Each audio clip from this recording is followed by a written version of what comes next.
To English study point. প্রিয় শিক্ষার্থী, শুভেচ্ছা জানিয়ে ইংলিশ স্টাডি পয়েন্টের ক্লাস শুরু করছি। আমরা আজকে সুদূর প্রসারী ক্লাস দিব তোমাদেরকে, যে অ্যাফার্মেটিভ থেকে নেগেটিভ করার জন্য যে দুইটা রুলসের কথা বলেছিলাম, যে আমরা কিভাবে সাহায্যকারী ভার্ব ছাড়া বাক্যগুলোর নেগেটিভ করব আর সাহায্যকারী ভার্ব যুক্ত বাক্যগুলোর কিভাবে আমরা নেগেটিভ করব। তাহলে প্রিয় শিক্ষার্থী, আমরা কিন্তু তোমাদেরকে দুইটা টেন্সের কথা বলছিলাম, যে দুইটার মধ্যে সাহায্যকারী ভার্ব নাই। তাহলে মোট যে 12টা টেন্সের মধ্যে কিন্তু দুইটা সাহায্যকারী ভার্ব আর 10টার কিন্তু সাহায্যকারী ভার্ব আছে। অর্থাৎ এই 10টি টেন্সের কিভাবে আমরা সাহায্যকারী ভার্ব যুক্ত বাক্যগুলোকে অ্যাফার্মেটিভ থেকে নেগেটিভ করব, এটা আজকে তোমাদেরকে আমরা শিখাবো। প্রিয় শিক্ষার্থী, একদম চোখ কান খুলে সুন্দরভাবে তুমি বুঝে নাও যে অ্যাফার্মেটিভ থেকে নেগেটিভ করার এই নিয়মটা একদম সহজ। সাহায্যকারী ভার্বযুক্ত সবগুলো সেন্টেন্সের বাক্যগুলোকে অ্যাফার্মেটিভ থেকে নেগেটিভ করার মাত্র একটা নিয়ম, সেটা হলো সাবজেক্টের পরে নো অথবা নট বসায় দিবা, আর বাকি যা আছে সব আগের মতোই লিখতে হবে। তাহলেই তোমার অ্যাফার্মেটিভ বাক্যটি নেগেটিভে পরিণত হবে।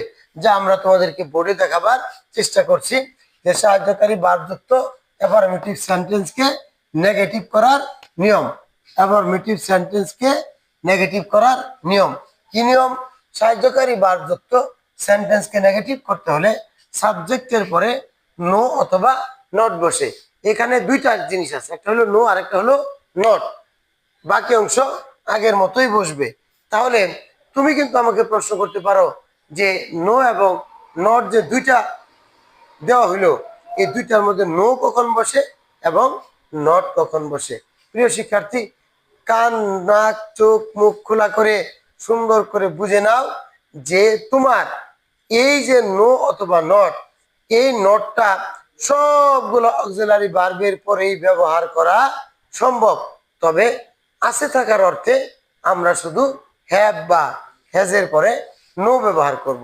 যেরকম আমি তোমাদেরকে একটা বাক্য এখানে দেখাই, যেমন আই হ্যাভ এ কাউ, আমার একটি গরু আছে।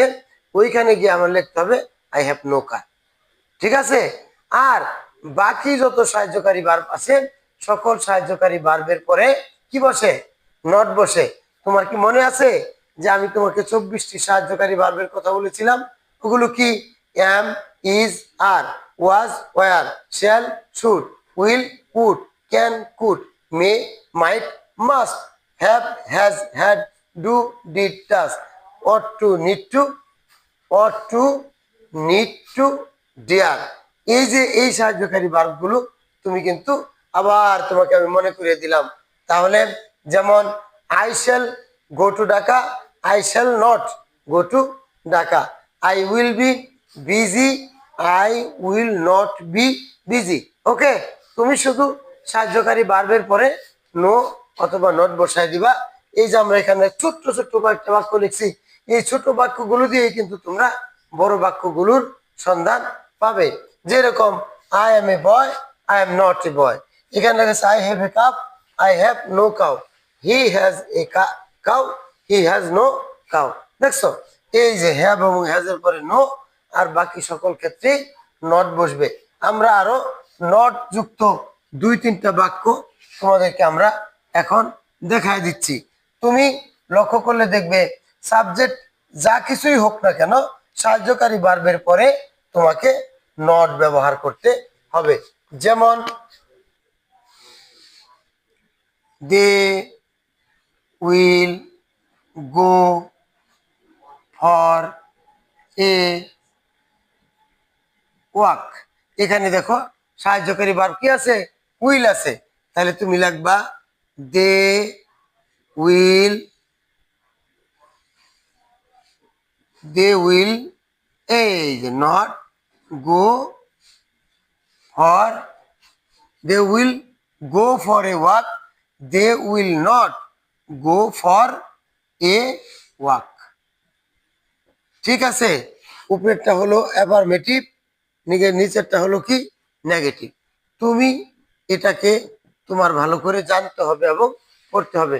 যত বাক্য আছে তুমি সবগুলো বাক্যকেই নো অথবা নট বসিয়ে নেগেটিভ করতে পারবে। ঠিক আছে, যেমন I am present, I am not present, I am busy, I am not busy, we shall go to market, we shall not go to market. বুঝাইতে পারছি তোমাদেরকে? তাহলে কিন্তু তোমরা সুন্দরভাবে পড়াগুলো পড়ে নিও।